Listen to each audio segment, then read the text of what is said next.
ada tadi tentang bumi bulat, ya.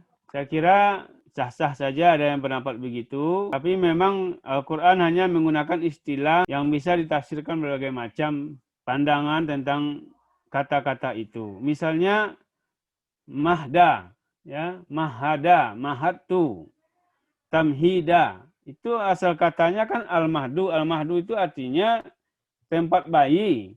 Nah, kalau kita pahami, bumi itu adalah suatu yang seperti tempat bayi. Apa tempat bayi? Tempat bayi itu yang pertama dia memang datar. Tempat bayi diletakkan itu di dalamnya memang datar, tapi dia terbentang.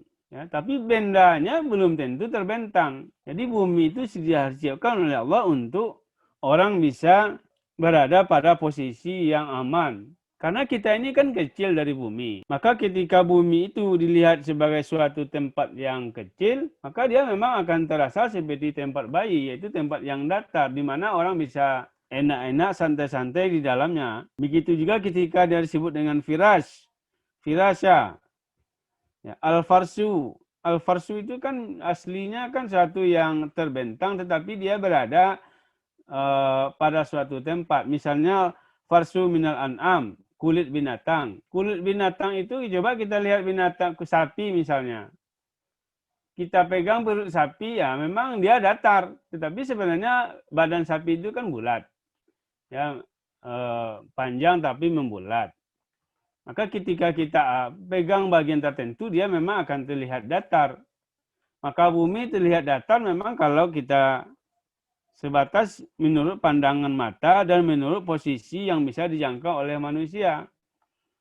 Ya, Anda secapek-capek Anda berjalan akan tetap merasakan bumi ini datar karena kemampuan kita untuk merasakan bumi bulat secara utuh itu tidak ada pada diri kita karena manusia itu kecil.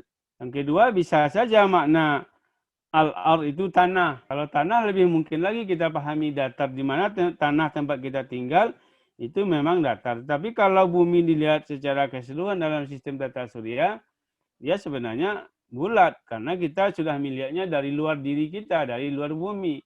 Tapi kalau kita masih melihat bumi dari bumi, dia akan terlihat datar. Jadi melihat bumi dari sisi bumi akan selalu terasa datar. Yang bilang bumi datar karena dia nggak pernah keluar angkasa. Karena dia selalu melihat bumi itu menurut kacamata dia. Apalagi logika yang disampaikan Ustaz Yogi tadi.